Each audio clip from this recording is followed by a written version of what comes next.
আছে, বাসটি কিন্তু হুটহাট করে কিন্তু ডাইনে বামে ইন্ডিকেটার কিন্তু ব্যবহার করে না ওনারা, ঠাস ঠুস করে ওনারা কিন্তু ডাইনে বামে এই যে এরকম বাউলানি মারা দেয়।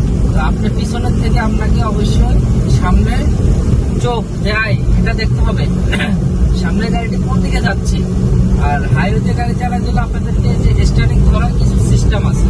আমরা অনেক ড্রাইভাররা আছে স্টারিং ঠিক মতো ধরে না, স্টারিং এভাবে ধরে গাড়ি চালায়, অনেকে এভাবে ধরে রাখে, এক হাত দিয়ে গাড়ি চালায় না। স্টারিং আপনাকে দুই হাত দিয়ে আপনাকে স্টারিংটা ধরতে হবে। একজন সঠিক ড্রাইভারের নিয়ম কি স্টারিং এভাবে ধরা। দ্বিতীয়ত হচ্ছে 1 নম্বরে স্টারিং, 2 নম্বরে হচ্ছে আপনার লুকিং গ্লাস। এই লুকিং গ্লাস তাকিয়ে আপনাকে গাড়ি চালাতে হবে। অনেক ড্রাইভার বলে ভাই আমাদের লুকিং গ্লাস লাগে না, আমরা সামনের দিকে তাকালে চলে।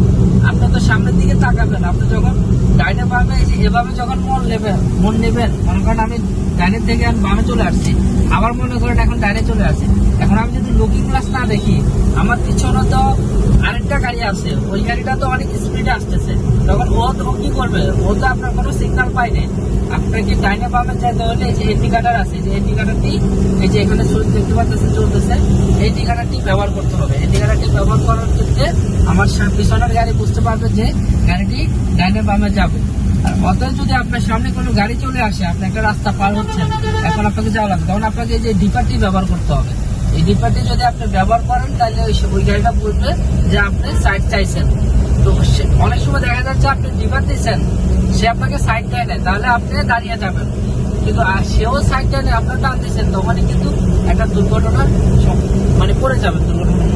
আচ্ছা, দ্বিতীয়ত যে কথাটা হচ্ছে, আমরা নাইটে যারা গাড়ি চালায়, আমার বাংলাদেশ 64 জেলার ড্রাইভারদেরকে বলতেছি, যারা রেন্টে গাড়ি আছেন তাদের উদ্দেশ্যে বলতেছি, ভিডিওটা খুব মনোযোগ দিয়ে আপনারা দেখবেন এবং শুনবেন। কারণ আমি আমার এই চ্যানেলে আমি আপনার হচ্ছে ড্রাইভিং এর টিউটোরিয়াল দিয়ে থাকি আপনাদের কিছু শেখানোর জন্য, চেষ্টা করি, যতটুকু চেষ্টা করি আপনাদেরকে শেখানোর জন্য আমি সবসময় দিয়ে থাকি ভিডিও। ঠিক আছে, তোমার ওখানে যে সামনে গাড়ি দেখেন, সামনে কিছু গাড়ি যে বাস মোটরসাইকেল হুটহাট করে মনে করেন সাইডের থেকে ঢুকে যায়, এটা একটা হাইওয়ে রোড। হাইওয়ে রোডে যদি গাড়ি চালাতে হলে আপনার অনেক কিছু আছে, বুঝছেন? আরেকটা কথা হচ্ছে, আপনারা যারা নাইটে গাড়ি চালান খুব কেয়ারফুল ভাবে গাড়ি চালাবেন ভাই, ফাড়াফাড়ি করা যাবে না। এই দেখেন বাসটা কিভাবে ফাড়াফাড়ি করতেছে, দেখেন এটা আমাদের নোয়াখালীর বাস, লাল সবুজ যাই হোক। তো নাইটে যারা গাড়ি চালাবেন, কিছুদিন আগে আমাদের এয়ারপোর্টে বাহার ভাই ওমান প্রবাসী, ওনার সাথে একটা দুর্ঘটনা ঘটে গেছে। আমাদের নোয়াখালীর চন্দ্রগঞ্জ বাড়ি ওনার। তো উনি এয়ারপোর্ট থেকে আপনার রওনা দিয়েছিল রাত 1:30 বাজে, নোয়াখালী পৌঁছাই গেছে প্রায় 6টার দিকে, 6টা 10-15 বাজে। এই সময় চন্দ্রগঞ্জের আগে ড্রাইভারটি রানিং এ, আমার দিকে একটু ভালো করে লক্ষ্য করো, ড্রাইভারটি রানিং এ ঘুমিয়ে গেছে। ঘুমিয়ে যাওয়ার পরে গাড়িটি সেই খালের মধ্যে পালাই যায়। খালের মধ্যে গাড়িটি পালাই দেওয়ার পরে গাড়িতে 7 জন ছিল, 7 জনের একজনকেও বের করতে পারে নাই, 7 জনই মারা গেছে। তাহলে এই যে একজন ড্রাইভারের ভুলের কারণে কতগুলো জীবন চলে গেছে, এটা আসলে মানা যায় না, কি বলবো। আর এখানে আমি বলবো, যারা প্রবাসী আছেন ভাই, আপনারা 10-12 ঘন্টা বিমানে জার্নি করে বাংলাদেশে আসতে পারেন। বাংলাদেশে এসে 2 ঘন্টার রাস্তা, 3 ঘন্টার রাস্তা আপনারা একটু সকালবেলা যাইতে পারেন না, আপনাদের রাত্রে যাওয়া লাগবে। আরেকটা বিষয় হচ্ছে, আপনারা একজনের জন্য বাড়ির থেকে হজম পুষ্টি সবারই নিয়ে আসেন, এই কাজটা কখনো করবেন না। আমি আরেকটা কথা বলি, আমাদের কিছুদিন আগে এয়ারপোর্টে একটা নিয়ম করে দিয়েছে যে প্রবাসী কেউ যদি বিদেশে চলে যায়, তার সাথে এয়ারপোর্টে একজন ঢুকতে পারবে, একজন মাত্র যাত্রীর সাথে প্রবেশ করতে পারবে। আবার যখন যাত্রী আসবে বাইরের থেকে, তাকে রিসিভ করার জন্য ভিতরে একজনকে ঢুকতে হবে। এই ঘটনার পরেই কিন্তু আপনাদের এই দুর্ঘটনাটা ঘটছে। তাইলে আপনারা বাড়ির থেকে এই যে হাইস ভাড়া করে সবাই মিলে আসছেন ওনাকে রিসিভ করার জন্য, দেখেন আপনারা ওনাকে রিসিভ করার জন্য কিন্তু আসছেন, উনি কিন্তু বেঁচে আছে, কিন্তু আপনারা কেউ নাই।